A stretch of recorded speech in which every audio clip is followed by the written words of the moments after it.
Class 8-এর second summative ইভ্যালুয়েশনের প্রস্তুতির জন্য তোমরা অনেকে রায়মাটির প্রশ্নবিচিত্র 2024 ক্লাস 8 এটাকে বেছে নিয়েছো। তো এখান থেকে আমরা ইংরেজির পেজগুলো আলোচনা করবো যেগুলো সেকেন্ড সামেটিভ ইভ্যালুয়েশনের জন্য রয়েছে। আজকে আমরা আলোচনা করবো model question paper 15 Tamluk Hamilton high school, এটা রয়েছে পেজ নাম্বার 81। একের জায়গাটা সিন প্যাসেজ দেওয়া আছে, princess September the daughter of the king of Siam, রাজকুমারী সেপ্টেম্বর যে হচ্ছে সিয়ামের রাজার একজন মেয়ে। এটা আমাদের প্যাসেজ হচ্ছে প্রিন্সেস সেপ্টেম্বর, এই গল্প থেকে নেওয়া। লাইনগুলো পড়ে মানে বলছি না, তোমাদের সকলেরই মানে জানা আছে। আমি সরাসরি প্রশ্নোত্তর আলোচনায় যাচ্ছি। একটা জায়গায় who was princess September, princess September কে ছিল, একদম প্রথম লাইনে বলা আছে princess September the daughter of the king of Siam, এই বাক্যটাই তুলে দেবে, একটা ওয়াজ জুড়ে নেবে। তাহলে পুরো উত্তর হবে princess September was the daughter of the king of Siam. তাহলে প্রিন্সেস থেকে শুরু করে সিয়াম অবধি, এটা একের দাগের উত্তর। এরকম ডটেড মারবে না, পুরো বাক্য লিখবে। দুইয়ের দাগে what was she doing in her room, একদিন রাজকুমারী তার রুমের মধ্যে কী করছিল। তার দ্বিতীয় লাইনে উত্তর আছে she was weeping alone one day in her room. তাহলে সি ওয়াজ উইপিং থেকে শুরু করে ওন রুম অবধি, সি ওয়াজ উইপিং থেকে রুম অবধি, এটা হচ্ছে দুইয়ের দাগে উত্তর। তিনের দাগে what did the little bird sing about, পাখিটা কী সম্পর্কে গান করছিল। এখানে বলা আছে he sang a beautiful song all about the lake in the king's garden and the willow trees reflected in the still water. তাহলে হি স্যাং এ বিউটিফুল থেকে শুরু করে স্টিল ওয়াটার অবধি, হি স্যাং এ বিউটিফুল থেকে শুরু করে water অবধি, এটা তিনের দাগের উত্তর। চার দাগে what made the girl stop weeping, কোন জিনিসটা মেয়েটার কান্না থামিয়ে দিল। ওটা হচ্ছে পাখিটার গান, the bird's song made the girl stop whipping.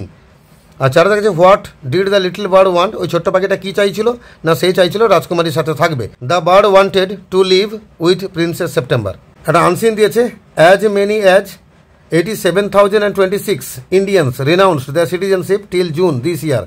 এই বছর জুন মাসের পর থেকে প্রায় 87,026 জন ভারতীয় তাদের নাগরিকত্ব ত্যাগ করেছে, যে তারা ভারতবর্ষে থাকতে চাইছে না, ইন্ডিয়ার বাইরে গিয়ে কোনো ফরেন কান্ট্রিতে থাকতে চাইছে। With more than 1,750 lakh people giving up their Indian citizenship since 2011।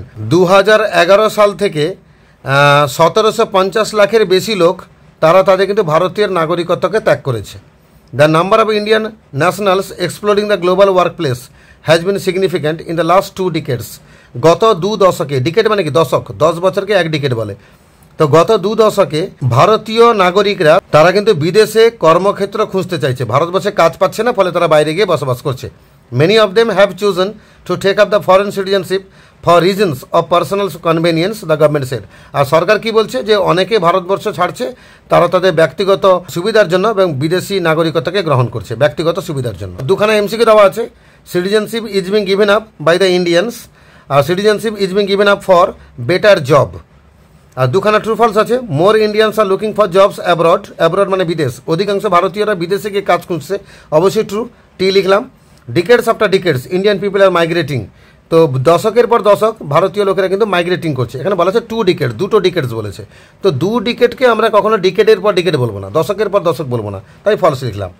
আর একটা কোশ্চেন দিয়েছে why are Indian people leaving their country for more in number these days, ইদানিংকার দিনে অধিকাংশ ভারতীয়রা নাগরিকতা ছাড়ছে কেন। এখানে বলা আছে the number of the Indian nationals exploring the global work place has been significant in the last 2 decades. Many of them have chosen to take up foreign citizenship for reasons of personal convenience, the government said. The number of Indian থেকে শুরু করে government set অবধি, the number of থেকে শুরু করে government set অবধি, এটা পুরো দেখে দেখে তুলবে, এটা সি দাগের উত্তর। আর ডি দাগে দুখানা শব্দ খুঁজতে বলেছে, যেটা আনসিন প্যাসেজে রয়েছে। একটা হচ্ছে বেনিফিট মানে সুবিধা, কনভেনিয়েন্স বলবো, আর গেভ আপ মানে পরিত্যাগ করলো বা ছেড়ে দিল, উত্তর হচ্ছে রিনাউন্সড। এবারে কিছু গ্রামার প্রশ্ন আছে, আইডেন্টিফাই দ্য আন্ডারলাইন ফ্রেজ, ফ্রেজগুলোকে আন্ডারলাইন করতে বলেছে এবং তা চিনতে বলেছে। তাহলে he came here in the morning, এখানে ইন দ্য মর্নিংটা ফ্রেজ, এটা হচ্ছে অ্যাডভার্ব ফ্রেজ, কেন সময় বোঝাচ্ছে বলে। The rising sun looks beautiful, এখানে রাইজিং সানটা হচ্ছে ফ্রেজ, এটা সাবজেক্টে কাজ করছে, তাই noun phrase.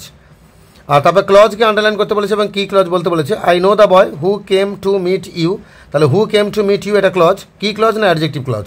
The train left the station after we had reached there, এটা আন্ডারলাইন করাটা হচ্ছে ক্লজ, এটা কি ক্লজ সময় বোঝাচ্ছে, তাই অ্যাডভার্ব ক্লজ। আর দুখানা ন্যারেশন চেঞ্জ আছে, the hermit said may God bless you, উত্তর হবে the hermit prayed that God might bless me, আমাকে বলছে হারমিটটা ধরে নিয়ে এখানে মি করলাম। আচ্ছা হু গোজ দেয়ার, কে সেখানে যায়, সেড দ্য ট্রাভেলার, উত্তর হবে the traveller asked who went there. তো এইভাবে মডেল কোশ্চেন পেপার 15-তে যে স্কুলটা ছিল তার সিন আনসিন গ্রামার আমরা আলোচনা করলাম। তো সেকেন্ড সামেটিভ ইভ্যালুয়েশনের জন্য রায়মার্টিনের প্রশ্ন বিচিত্রাতে যতগুলো মডেল ছিল সবকটা মডেলের আলোচনা ভিডিও আমার চ্যানেলে আপলোড করা রয়েছে। আমার চ্যানেলে ভিজিট করো, প্লেলিস্টকে ক্লিক করো, ক্লাস 8-এর ভিডিও বার করো, দেখবে সব তোমাদের প্রয়োজনীয় ভিডিওগুলো সেখানে পেতে থাকবে। তো তোমরা ভালো করে পড়ো, প্রস্তুতি নাও, বন্ধুদের সাথে শেয়ার করো। সেকেন্ড সামেটিভের যে ইংরেজি পরীক্ষাটা সেটা যেন তোমাদের সকলেরই ভালো হয়।